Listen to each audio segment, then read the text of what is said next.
Greetings all, this is a new Asafo and I'm your host Kim. Thanks for joining us. This week I'm speaking with Gwendolyn Napier of the Kuumba Storytellers of Georgia. Ms. Napier is a poet, singer, drummer, educator, and professional storyteller. Since 1990, Ms. Napier has worked with young children, youth, and adults. She's currently employed by the Fulton County Board of Education. She's worked with many school-wide and community-based programs. Early literacy for young children is extremely important to her. She focuses on creating stories that will keep audiences engaged through songs, music, movement, dancing, instruments, and props to make the stories come alive and stay alive in their minds. Ms. Napier is a very enthusiastic storyteller, and you'll actually have a chance to hear one of her stories on the show today, so stay tuned. But before we get into that part of the show, as usual, I want to go over some new business and announcements. So make sure you click the follow button on the Enlightenment and Transformation page of Blog Talk Radio to keep up with all the shows, as well as news and announcements with the new spiritual order and training. Also, be sure to check out the many resources provided to keep you in the loop. On Facebook, you have Orisha Religion, Sadulu House, Spiritual Institute, H. Yuya Asana Nu, and Self-Actualization with the Cosmic Forces of West Africa. Information is posted on those sites, pages regularly. On the web, you have anunation.org, saduluhouse.org, orishareligion.com, and enlightenmentandtransformation.com. On those sites, you can find lectures, free rituals, you can schedule readings, get contact information, and sign up for the training. The website has tons of information if you have any questions about what's going on with the New Order or the training. There are also YouTube channels, and they are A New Nation, Sons of Sankofa, H. Yuya Asana Nu, and Orisha Yoruba. So there are tons of ways you can stay in touch with what's going on, and you can also find out how you can reach out for readings and questions if you have them. Please check one of those sites or many resources before you try to call or leave a message on the Facebook pages, because usually you can find the answers there. If you're a registered student, check out the private student Facebook page, A New Spiritual Training, and you can ask your question there. The students are active in the group, and they can probably help you with your questions a little bit faster. Let's see, the Self-Actualization Tour is almost wrapped up, but you do still have a chance to catch one of the workshops. On December 27th from 7 p.m. to 9 p.m., Haru will be at Black & Nobel in Philadelphia, Pennsylvania. That workshop is entitled The Powers of the 14 African Principles. He will be discussing the spiritual significance of Kujichagulia, which is the second day of Kwanzaa, and the work of cultivating family, community, and culture.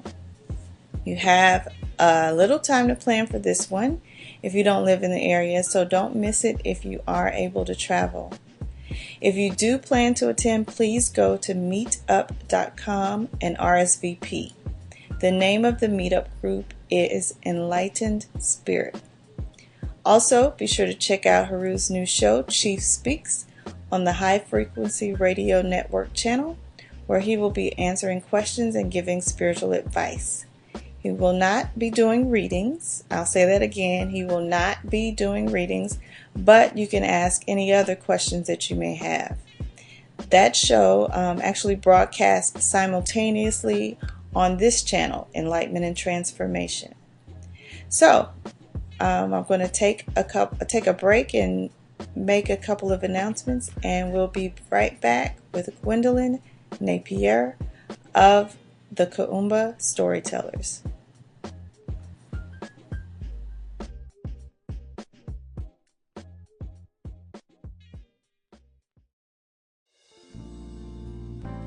What is Anu Asafo?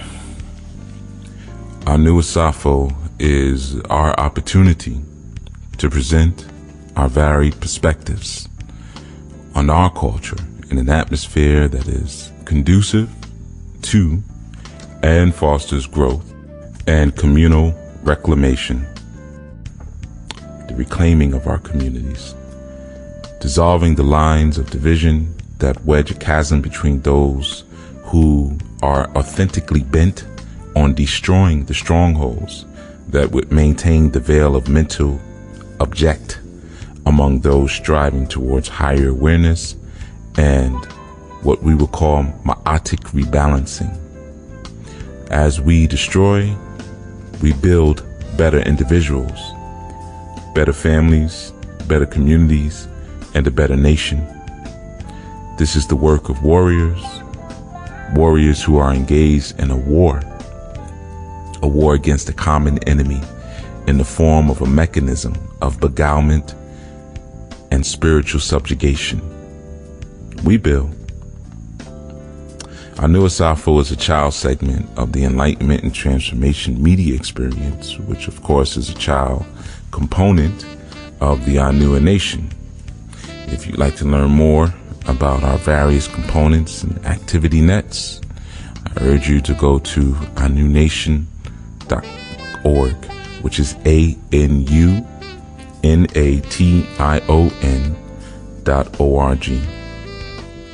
The Anu Asafo segment on enlightenment and transformation is a student-coordinated and managed show segment.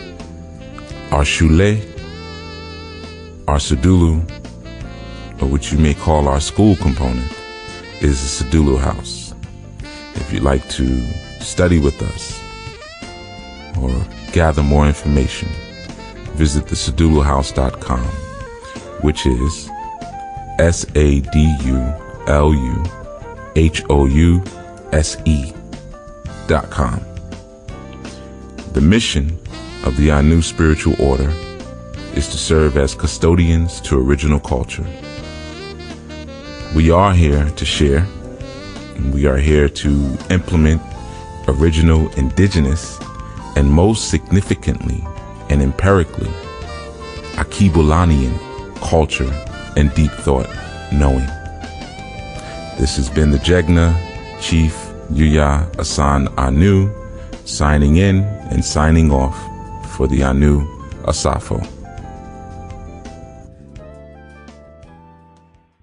Thank you for tuning in to Anu Asafo this week. Today I'm speaking with Gwendolyn Napier of Kuumba Storytellers. Greetings, Gwendolyn. How are you this morning? I am fine. How are you this morning?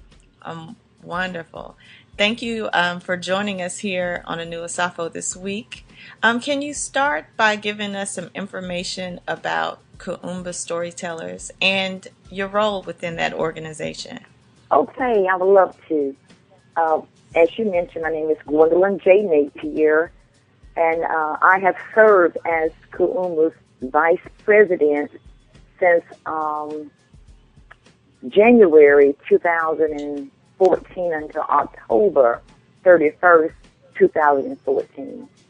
Kuumba Storytellers is an organization that was established in 1995, okay? And we are in affiliation of the National Association of Black Storytellers. That's how we got started. After attending the festival for several years, Kuumba became an affiliate, and that's how we were birthed from 1995. The name Kuumba, it really stands for, it's a Swahili word that means creativity, and that is the sixth principle Kwanzaa. So that's how we really got the name of Kuumba. Okay, awesome. So how did you first become interested in telling stories? How did this get started? Well, before I really became a member of Kuumba Storytellers, my mother, who is now deceased, she was a storyteller in my family. My mother was I guess you can say she was the person who kept all of the records for my family. She was always an active church member.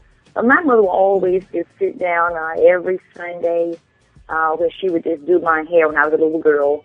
And she would just simply just tell me stories about my family, about history, about the neighborhood. And so I would just sit there and just listen attentively to my mother, Sarah F. Jackson, who would tell stories. She inspired me. And so as I became older, and I am an educator for the Fulton County school system, I just really had a love for just sharing those stories, not only with my family, but other people. But my mother is the person who inspired me to tell stories. So I guess from 1990, since I was working with young children in a classroom or in a child care setting, I found myself constantly just writing stories, telling stories, and that love just continued to grow with me as an educator. And so I really connected with the Kauma Storytellers, Georgia. I connected with the Southern Order of Storytellers, with the Peach Tea Storytellers. Any group that had something to do with literacy, I found myself all involved in those organizations. So that's how I really became a professional storyteller. I was inspired from my mother initially for that task.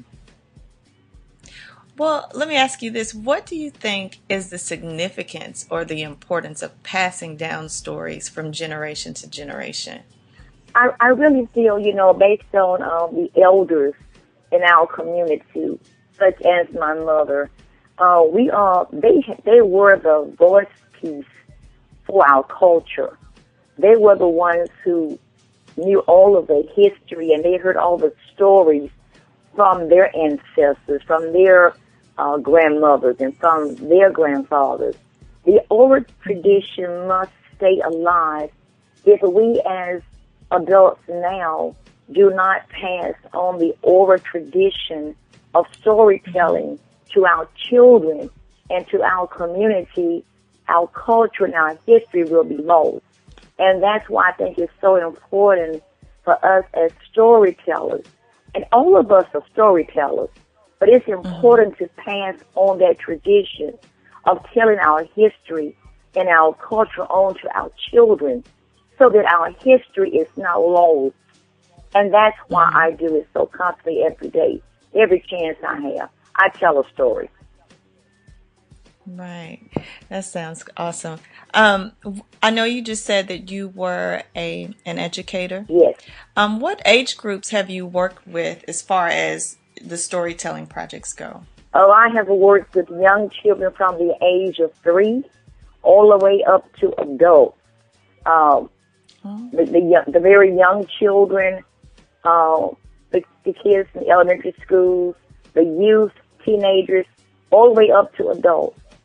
I have no age barrier. Whenever I tell a story, I call myself Sister Love Drop. So all of my stories are I call them for souls of love. And so I share stories for almost any age group. But it starts at the age of maybe could be like birth, either the ones who are carrying the babies in their womb, all the way up to the adults. So in this digital era that we're in, where everything is so instant and overstimulating, how do you get children and young adults to hear you? How do you win and hold their attention long enough to listen to these stories? That's a great question. What I do is I think it's very important to have other props to help young children. I play several instruments. I play a guitar. I can do a flute. I do a djembe drum, and I have what is called a rhythm stick. When I go any place, I always take my djembe drum with me because it's the rhythm that the children hear. When they hear that djembe drum going off, it is something about their rhythm that would get any child to sit down attentively and listen to a story from 45 minutes to an hour. It's how you present the story. even though they are, they're on the internet and they're using all of those devices, it is something about that African, the djembe drum. They get those kids in rhythm, and it does get their attention. Right. So what you speak of is there's almost like an art to storytelling. There is an art, but you have to have a love and a rhythm and a desire in your heart to bring it from your heart up to your mouth and to a child's mind. Because they look at what you're doing. Yeah, most times they can tell if you're really serious about what you're saying to them. And so when you go back and you talk about the ancestors and about Africa, about our culture, most times they have no idea what you're speaking of. But once you start playing that drum, it is something that makes that connection. Right. It's just instinctive. Exactly. It works just like magic. Right.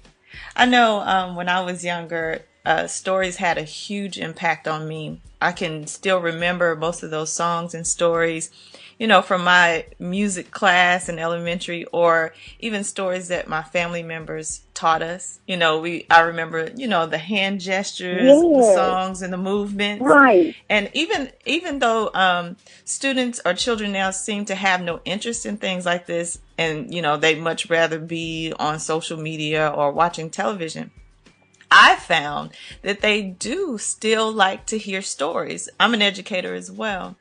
And, you mentioned earlier what the key was to grabbing their attention and holding it. But do you think that our children have lost this part of their childhood because we as adults don't treat them as children anymore? We're really quick to just sit them in front of the television or, just let them spend endless hours on the internet.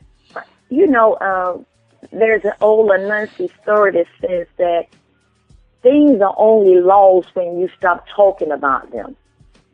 So if you're not speaking about storytelling, if you're not introducing that in your household or in the school systems, that's the only way that component is lost. In every school system, when you think about language arts and literacy for children, they have stories every day. So it may not be, quote, quote, just an assembly. It's just in your classroom how you present the stories to young children. From the age of pre-K all the way to high school, the stories are still there. It's just how we present them and say it to our students. So I'm not going to say it's lost. It's still here. It's prevalent. But here's the key, Kim. Here's the key here. Because your media specialist, that's the person who really takes time to make sure that you have books of color and culture into the media center. I'm a connoisseur of really buying a lot of books. So as an educator, when Scholastic would have their books there, and I would go in there and look at the book choices, I would buy the books. And I asked her, why is it that we're having a book fair and there's nothing in here that I can relate to or the children? It's time that we change the book selection. Have books in here that our children want to buy and they can see and make that connection. I said that to her, and the next year that we had the book fair, we had books in there of color by our people. So if we're quiet, if the tongue is silent, then nothing happens, nothing changes. And I think there's one problem as our that we don't say anything. We're spending our money in there. I stopped buying the books. And so she made a change. But going back to that, to science and how you connect with your students, I was assigned to a special education, interrelated classroom. And in this classroom were mostly little boys, black boys. It's amazing how you have to be like 7 black boys and 1 little girl. A lot of black boys are in these interrelated special education classrooms. And it's not because they cannot learn. It's because they have, quote, quote, behavior problems. But what I discovered is that the children were not interested in the curriculum. That was the key right there. So you know what we did? What we did, Kim, and it was amazing. I took time to co-teach with another teacher, And you know what she looked like? She looked like me. She had African dreadlocks. Hear me? She had dreadlocks. She was just a natural person, and she wore her African, cultural clothing, the wear, and I did too. And in her classroom, she had a djembe drum in there, and she had different African artifacts around the classroom. The children, it sparked their interest. And so what we did as a team, we said, you know what? We have to take our kids all the way back to Africa and let them know about the foundation and why they're here and why they have a chance to learn. Girl, we did that every day, and we played that drum. It was something about that. I'm serious. This is the truth. It was something about that drum. The kids played the drum. We were dancing there, and we would sing. It sparked their interest. They told us these kids could not learn, and these kids could not pass the CRCT test. We proved to them that that was a lie. Once these kids, when their interest got sparked, and every day we told a different African tale, we made connection with these boys, and this is the truth. Every child in that classroom passed the CRCT test in reading and math. They could not believe it. It goes back to you have to really, spark their interest. And then, you know what, Kim? Let them know that you believe in them and that they can do it. And that's what we did. These little boys did not want to leave our class to graduate.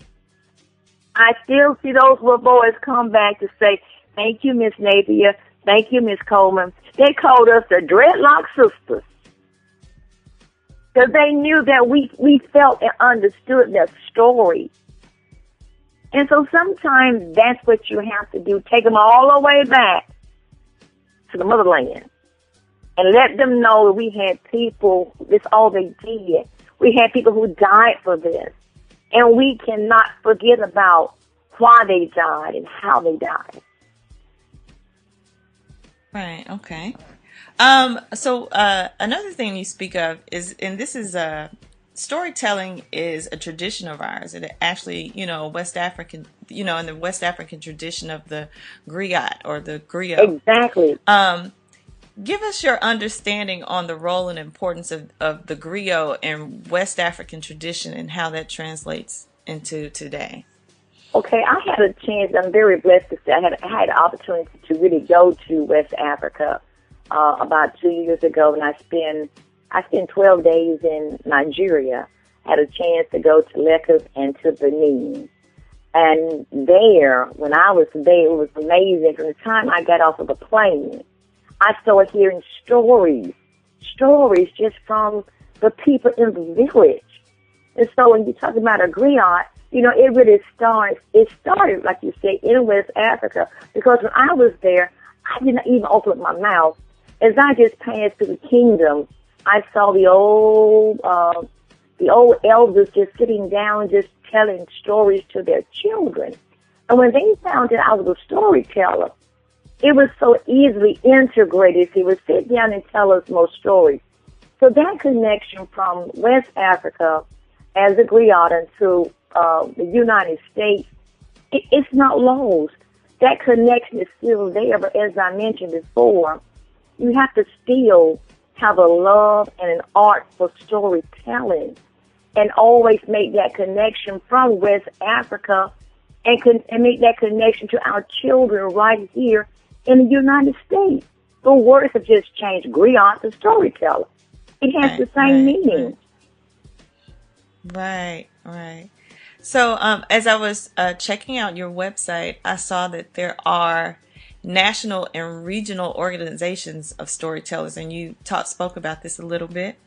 How do you think these organizations have been able to preserve and continue this tradition? Because I actually had never, heard of this organization, so this is all new to me, and it sounds really like a really, really great organization.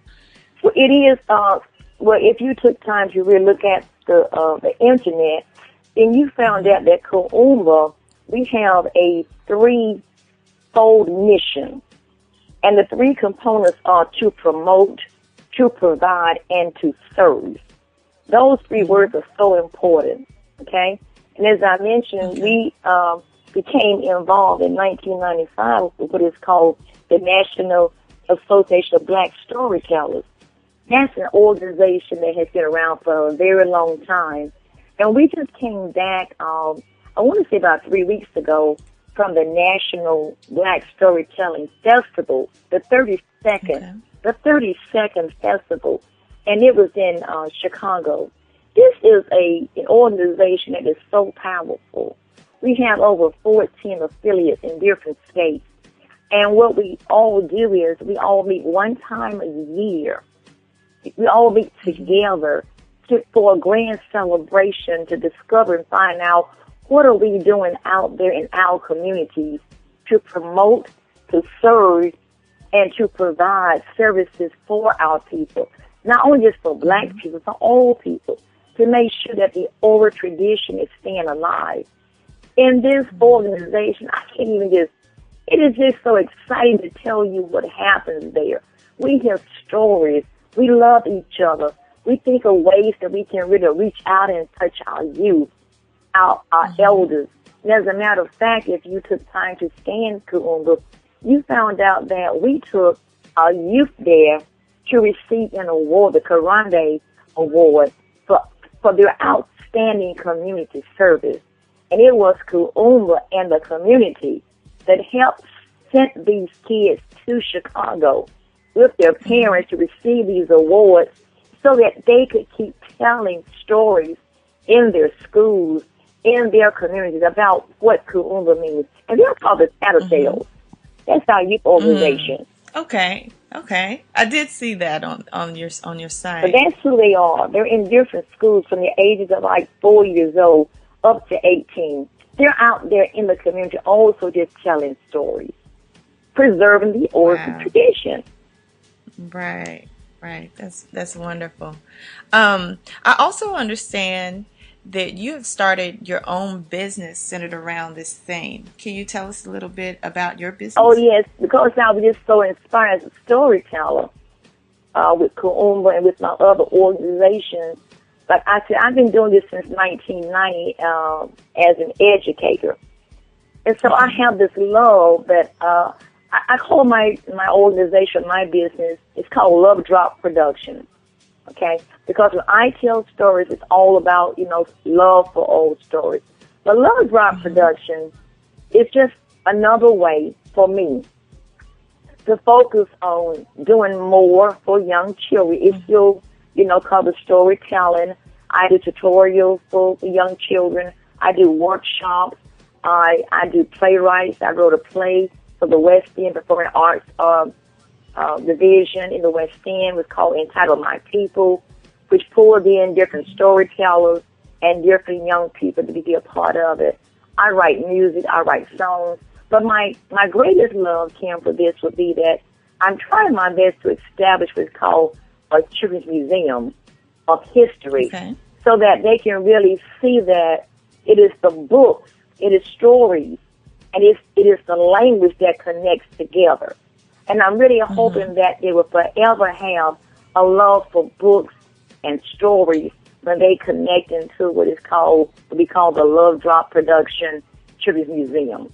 That is my mission that I'm working on now. Wow. I know earlier in our conversation you mentioned that your grandmother would tell you these stories while, doing your hair. And this is something I think that, all little girls kind of share with their mothers or grandmothers. And recently I shared a story with some children in my class, a book called Cornrows by Camille Yarbrough. Yes, Are you familiar with that book? Beautiful book, beautiful artwork. And they were these were children that were seventh grade or so, and they were so into the story, because they could hear their own language in the story, the way they speak and the way they talk, and they were really into the artwork of the book and everything. And these were children that normally you wouldn't think that they would be interested in it, but when they hear their own language in the books and they see their own faces in the books, something changes there. And that, I thought that was so interesting, and like you said, it's so important that we continue this with our children. How do you think children being able to hear their own language and the way they speak in their homes and in their houses, and to see the artwork, and like you said, hear that djembe drum and the music all connected together, what kind of effect do you think that has in speaking with young children? Oh, I think that effect is profound because just imagine yourself, you're seeing your own culture, you're seeing yourself on the page. You're hearing the Right. language of not only your grandmother, but other community leaders, your great-great-grandmother, and other persons in the community. And, long time ago, just a few years back, it was the village. The village was the Right. persons who really kept all the kids and children together. If mom was not at home, it was the neighbor who looked out for you. Right. It was Right. that language in your front yard when you were jumping rope. If you can recall that, you may be a little bit younger, Tim, I don't Right. know, but as you're out there playing marbles in the yard, you hear the elders on the front porch just talk about what we used to do. How the Right, aroma right. smells in your kitchen when you're cooking apple pie, yams. Those were stories that they shared in them. But just to hear Right. that language, even in cooking, jump roping and playing, and then to see yourself on a page, Right. to see Right. your own skin there, your own hair texture, that has to be Right. profound for any young child to see their own Right. images in a book. Right. I think that's so important. And that's how I was growing up. When I first started reading, I would pick up any book if I saw just a picture of a little black girl on the cover. Because I wanted to see myself and see if my story was being told somewhere else. And I think that's part of why children today maybe don't read as much, or don't enjoy reading as much. Literacy in our community is a huge. I don't want to call it a problem, but I know here I'm in Arkansas. This the kids' reading levels are really, really low, and I find that part of the problem is that they're reading books that they don't see themselves or their own situations in those stories. And so when I introduce books to them, like the one by like Cornrows, I mean, they were so into that book. And they were, and the reading skills seemed to, come online a little bit better then. So I think, just being able to see yourself and to hear your story, in a book, or, through a storyteller, has such a huge impact. And you're right, all those books are the ones by Sharon Draper, Ashley Bryan, Evelyn Coleman, Ivy, Gilchrist, all those books. Those are African-American authors. And it shows the children themselves, like the book called The Bill Drum. You just see yourself in there. And it's something about those books that really hold their attention because they see themselves. That is me. I can be that person. That person looks just like me. That's my hair. Those are my eyes. That's how my face and my nose look. And that is my language. Exactly. So, what services do you offer through Kuumba? If someone wanted you to maybe come to their school or come to their event, how would they go about doing this? Well, the first thing they have to do is go on our website, KuumbaStorytellers.org. That's the official website for Kuumba, KuumbaStorytellers.org. And on our website, we have, I want to say, at least about 20 different pictures about storytellers. We have about 35 or 40 storytellers. So you will see about 20 storytellers' photos and their profiles on the website. What we do, because we are an organization, you can pick and choose and read any storyteller's profile. And from that profile, you can really connect directly with that particular storyteller. I don't know what type of venue it may be, but we have different backgrounds. We have different types of stories that we tell. We have males and females. You can just choose the storyteller that you would like and contact them directly. That's the way our website is set up. And we do have an email address for Kuumba Storyteller that goes directly to our president. But you can just look at the profiles. And all of this is on the website and just see and just read them all. And just, I want to do this one. Choose the one that will probably fit your particular, event, and then contact that storyteller, directly. Okay. Thank you so much for that. I'm going to take a quick break right here to make some announcements, and then we'll be right back with Gwendolyn Napier of the Kuumba Storytellers. We are an African people. We will remember the humanity, glory, and suffering of our ancestors. We will honor the struggles of our elders. We will strive to bring new values and new life to our people. We will have peace and harmony among us. We will be loving, sharing, and creative. We will work, study, and listen so we may learn. Learn so we may teach. We will cultivate self-reliance. We will struggle to resurrect and unify our homeland. We will raise many children for our nation. We will have discipline, patience, devotion, and courage. We will live as models to provide new directions for our people. We will be free and self-determining. We are an African people, and we will win, and we will win, and we will win. Ashe.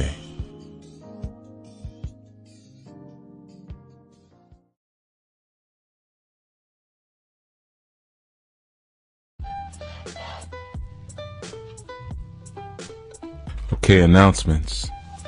December 27th, I will be presenting a workshop, Power of the 14 African Principles, at Black and Nobel in Philadelphia, Pennsylvania. That is December 27th between 7 p.m. and 9 p.m. And I'm sure you will enjoy that. Again, I urge you to RSVP now. You can go to Enlightenment and Transformation for more information. Also, we urge everyone to sign up for the free Arisha Unlock Your Inner Power podcast-based class on the SedulaHouse.com. We are coming down to the wire.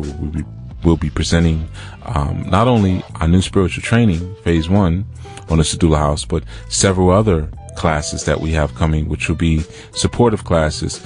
We have more free classes coming forth as a support to the Our New Spiritual Training, and also as an offering to our listening audience, those who are just here enjoying the information and applying the information. You can get a first-hand approach to our learning material by way of our free courses. So we urge you to sign up. Of course, Unleash Your Inner Power is podcast based, but we will be putting some other ones up there as well that are directly and exclusive just to the SedulaHouse.com platform. So we look forward to you joining us over there. Of course, every Sunday, we have a live broadcast by the name of Chief Speaks. You can tune in right here on Enlightenment and Transformation, and you can call in with your questions. And I ask that we keep the questions down to at least one question per caller. And that's 11 a.m. every Sunday, 11 a.m. Eastern and 8 a.m. Pacific. And that is the Chief Speaks show, which is a live Q&A segment where you can call in and ask the questions that you need to. All right? And that has been our announcements for this segment. Now back to our broadcast.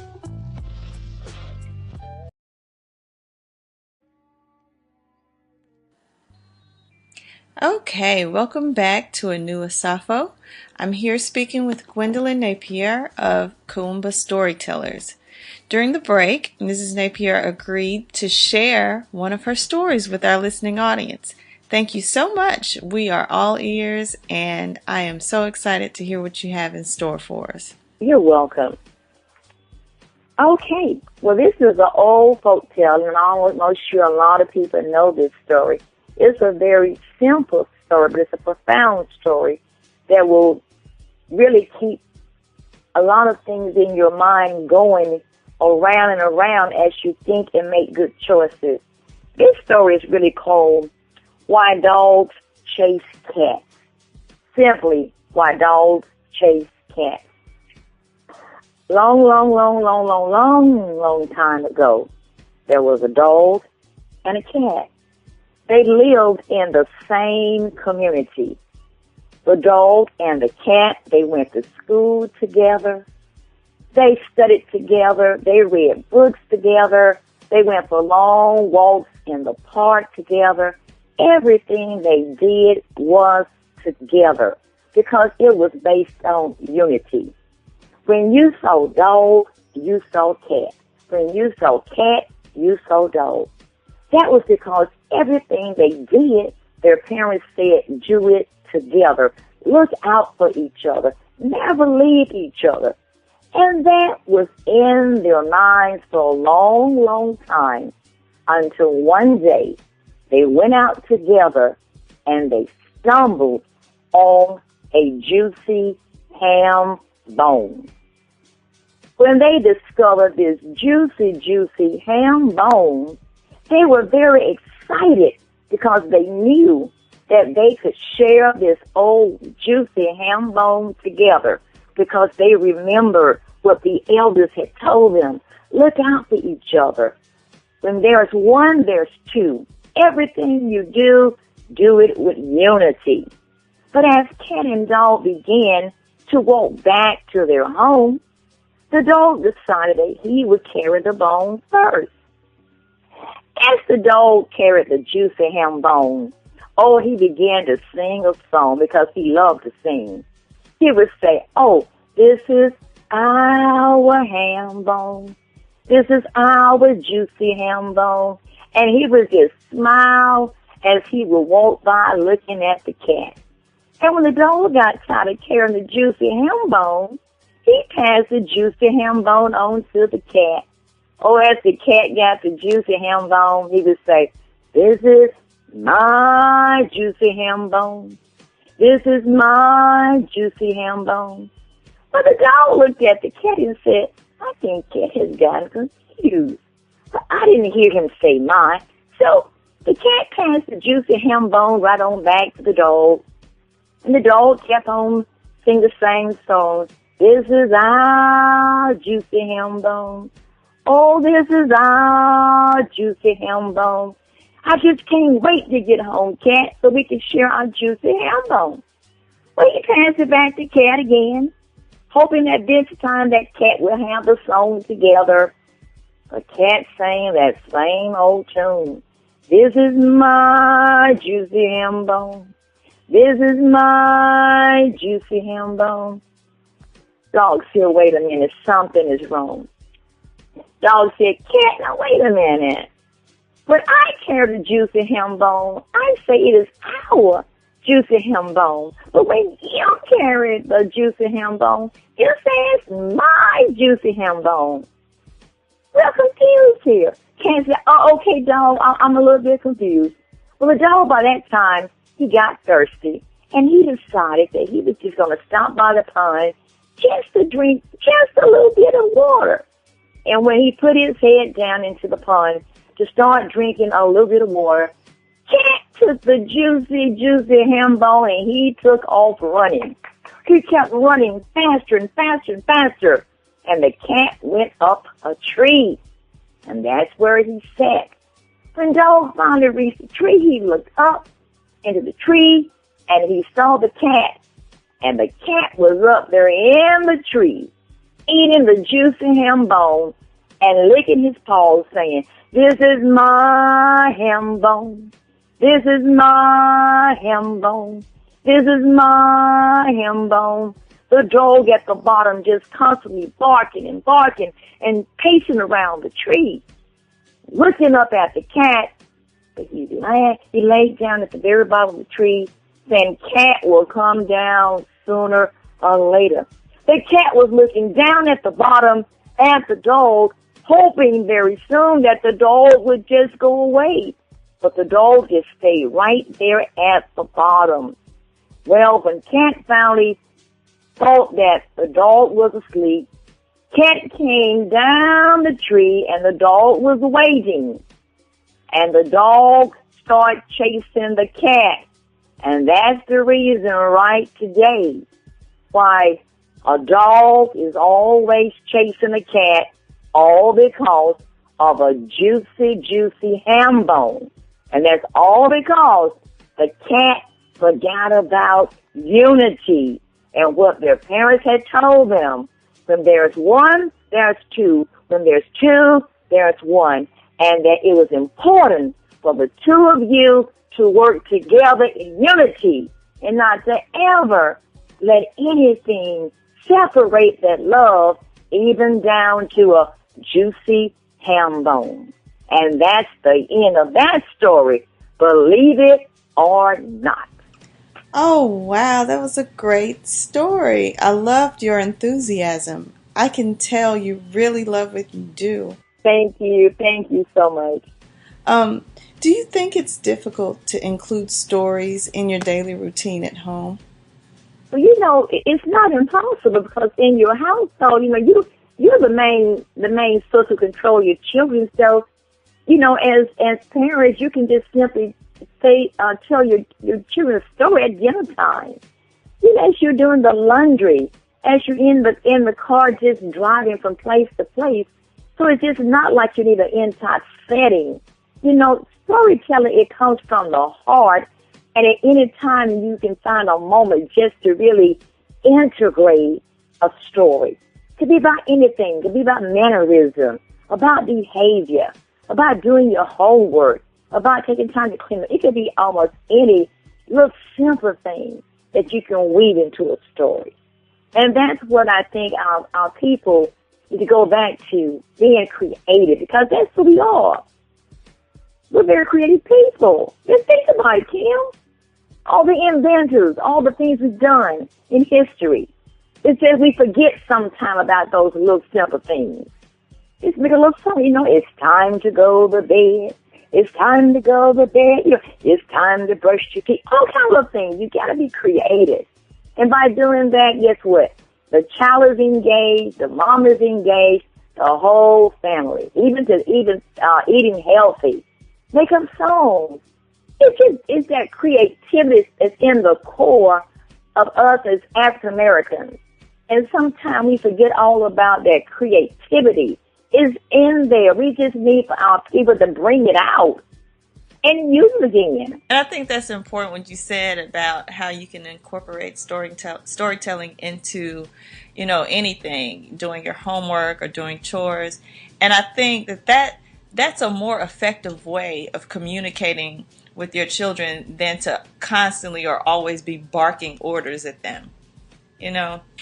Before we close, I want to make sure I give you time to let the listeners know how they can get in contact with you, and let them know where you're located as well. I'm not sure if we covered that, but as far as social media, internet, or email, how can they get in touch with you to learn more about storytelling?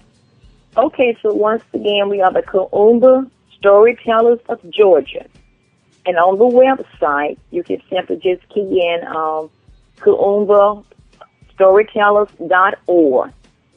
And another email address could be info, I-N-F-O, lowercase, at KuumbaStorytellers.org. You can just, key in right there. And if you're looking for a storyteller, you can make inquiries there. It'll go through our president, Ms. Ernestine Brown. And a telephone number for that would be area code 770-907-6666. 7686. And we have an address, a physical address, would be the Kaumba Storytellers, Post Office Box 91568, East Point, Georgia 30364. And once again, once you look on the website and you see the storytellers, just click on their faces and their profiles will come up, and you can choose and read the profile of any storytellers that you choose. Okay, thank you so much for that. Is there anything we did not cover that you would like the listening audience to know, or do you have any wise words or anything you would like to leave us with? I would just like to say to the audience, every opportunity that you have, every moment, make it count. Read your child a story. Help your children write stories. I love to write stories and songs myself. Reach back and think about the ancestors and the elders, and tell the children about our history, how our ancestors and our elders made it over. Tell them about the struggles, about the successes, and about our history, about the inventors and all the things that they can be, and let them know that they can be anything they choose to be, because we are people who still exist and we are still alive. Make every moment in your life work, because we are storytellers from the core of our hearts. Thank you. Thank you so much, Mrs. Napier, for those wise words, and thank you for contributing to A New Asafo this week. Thank you so much for having me on the program. Thank you. You have a wonderful, wonderful day. Thank you so much. Thank you. Well, that will conclude our show for this week. In closing, I just want to say thank you to Gwendolyn Napier of Kaumba Storytellers for stopping by and sharing her stories with us, as well as her insight on the importance of carrying on this oral tradition. And as you know, here at A New Asafo, this is something that we're all very aware of, because in learning more about traditional African spirituality, most of the information is not written down. It's passed on orally. So we learn about the Odus and things of that nature through stories or the patakis. So as I end the show, what I'd like to do is, I was going through some old shows and I found a pataki that Chief actually shared with us, and he broke down for us. So as I close again, I just want to bring this back to your memory to see if you've sharpened up your skills a little bit on decoding these stories. So next week, make sure you tune in. We'll have another exciting guest, and thank you for tuning in. I'm Kim, and you guys have a wonderful day. Peace. And Ifa, you have, and not just Ifa, but also when you're casting Dilogun, this is the 16 cowries, you have patakis, you have stories that are associated with each symbol. And we have, of course, 16 Ifa, we have our 16 symbols, and when we're casting Dilogun, we have 17, because no shells is Opira, which is itself. So we learn the stories so that we can get a greater understanding of the multiple aspects of those symbols and the multiple aspects of those Odus. For our purposes, though, I'm going to start us with a very simple pataki, and I'm just going to walk you through. Now, this is the pataki I haven't broken down yet, so I'm going to walk you through it just like I'm reading it for the first time, because I am, and show you a bit of my thought process when I read and what I see. So the one I'm going to be dealing with is a very short story, and it's called The Boa Constrictor. And I'm going to read it from start to finish for you, then I'm going to go back and explain. Okay, so let's get started. Ogun Fuminire, the famous hunter, lived to such a great age that he was no longer able to go into the forest and chase the deer and the leopard. life had no pleasure for him than hunting. So he went to a magician and asked for some charm that would enable him to continue his occupation. The magician gave Ogunfunmi 2 pots, each containing a charm. He dipped his head into the first pot and at once was transformed into a boa constrictor, in which he entered the forest and hunted to his heart's content. At night he returned and dipped his head into the second pot, and so he became a man again. This went on for a long time without the knowledge of the old hunter's family. But when at last they chanced to discover the secret, they were filled with horror, and his son in a rage kicked at the pots and overturned them both. Ogunfunmi Ire was at that moment hunting in the forest, and when he returned to his house and found the magic pots overturned and empty, he was filled with dismay, for he had no means of regaining his human form.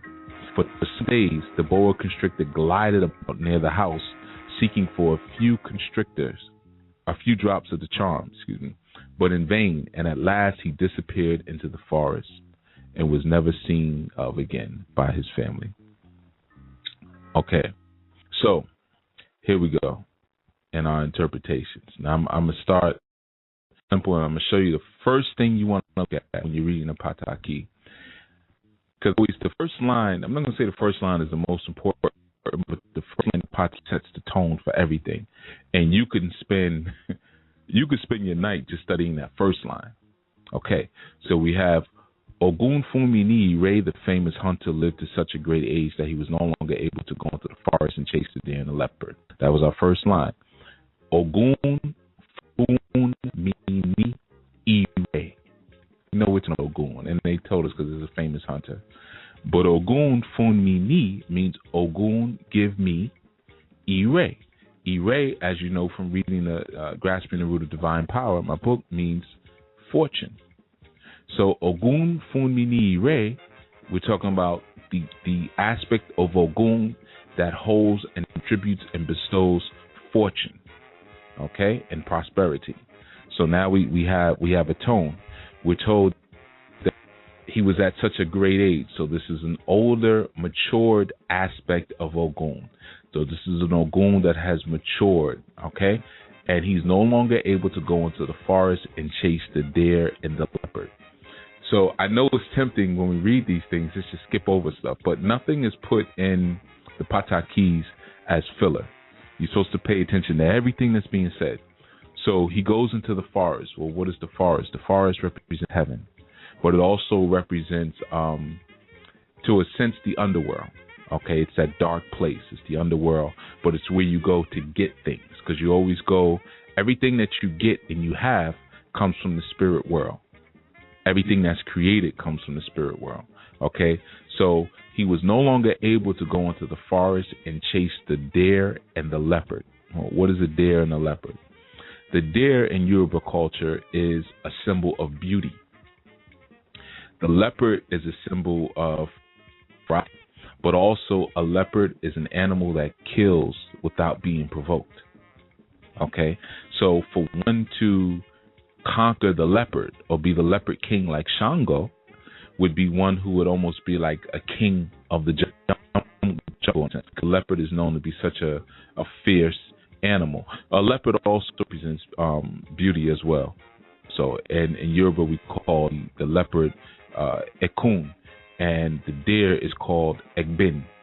So anytime you see the words Ekun, we're dealing with the leopard, and it's known, it's beautiful because it has a spotted skin, and that's considered to be, a thing of beauty. And I guess here too, because people have leopard skin decorations and things they use in their home. But Egbin, which would be the deer, is also known for beauty and grace.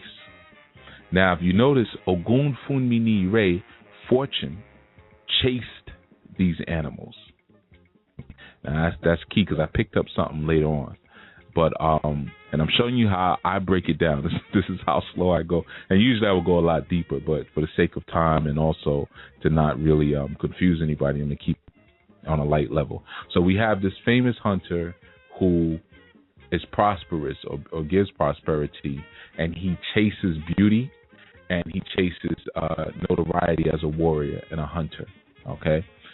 And the next line said, life had no other pleasure for him than hunting. So he went to a magician and asked for some charm, which would enable him to continue his occupation. That was most likely Eshu or Elegba. That could have even been Ochosi, but I'm going to tell you why I think it was Eshu. The magician gave him 2 pots, each containing a charm. He dipped his head into the first pot, and he was transformed into a boa constrictor. And then he hunted, and then it said he dipped his head into the second pot. When he came home, he became man again. So now he's going to different worlds, and he's shape-shifting. That's Eshu. Eshu is, again, we know Onibode, or the gatekeeper, bringing us between 2 different worlds. So going from the forest or heaven or the underworld back to home as a man, 5th dimension to 3rd dimension. Okay? Now, what's key when I said the thing about chasing earlier, it said that he was transformed into a boa constrictor. Now, if you know anything about the boa constrictor stays very coiled up. It's also a very beautiful snake. It has like a very unique design and spotting, but it's for the most part coiled. But when you see the boa, which we know is sacred to Obatala, and I don't know if I've said it in a broadcast before in my book. I know I said it in either one, but I always say that a matured Ogun is Obatala. Oguns reach to the point where they have matured in their Ogunness, in their ferocity, and their heat, and their action. They first become Shango. So the red becomes red and white. So now they have the energy of Ogun and Shango. When all that hot-headedness leaves and you become the energy of omnipresence, and you understand and recognize the oneness in things, because that's what Obatala represents, then you become Obatala. So that's like a graduation. So we see he becomes a boa.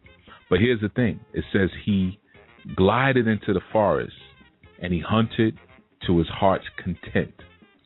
Okay? He hunted to his heart's content. So what's the key with that? Well, if you're a boa and you're uncoiled and you're gliding and you're moving, you have now elongated yourself. This is not only a symbol of the phallus, but this is a symbol of one extending their full creative abilities. When a boa is wound up or coiled, what is a suppression of creative potential, or even the suppression of sexuality, or the suppression of emotion. So those of you who have dreams and you're a boa, or you see a boa and it's coiled up, that's what that represents. When it's extended, that means now it's creating, just like a phallus. Okay. It says it went on for a long time without the knowledge of his family, and they discovered his son, and a rage kicked at the pots and turned them over. Here's the key. Now, remember when we first started, it said that this was a famous hunter who lived to a great age, right? So when he became the boa, his posture changed. He became lower, and you know a snake also represents wisdom. And also, the boa snake does not chase. When he was a hunter, when he was young or whatever, he chased what he wanted. When he became the boa or Obatala, now a snake is wise. It schemes on it. This is a different thing. This is something that comes with age and wisdom. That's one of the reasons why the snail is sacred to Obatala, because the snail moves very slowly. It has its coil, which represents inertia. It also represents the movement of energy and a couple other things, but we're going to keep it simple. So it's moving slowly now. That's a sign of maturity. Okay, so when it became the snake, it's not chasing anymore. So what this represents to me, let's say this came up in a reading, this sounds like someone who doesn't want to act their age. This sounds like someone who's matured to a certain age in life, but they want to still run with the young bucks. They still want to be a warrior and chase the streets or whatever. We're just going to liken it to something, or just do things that are not in alignment with their age class. And their age class now dictates that their posture has to change, and their creativity is not going to occur maybe even on a physical, sexual level. That's where we get the deer. He chased the deer. Now the creativity occurs and on a spiritual level. That's why he becomes the boa now. He's not chasing anymore. So the hunter had to learn to change his stance from warrior to spiritual warrior, or physical warrior to spiritual warrior, or to elder. When his son kicked over the pots in rage, what I'm seeing is that this was taking the place as the new alpha male. Okay? And the father had to assume his rightful position as the youth claimed his old position by kicking those pots over. Now he can't even transform back into a man again. Now he stays at that spiritual place. Now that also means death, but also wisdom in death. The ability now in dying to do the things that you used to do before, but at a higher and greater level. So keep in mind too, the boa constrictor is like the largest snake, and it crushes whatever it catches.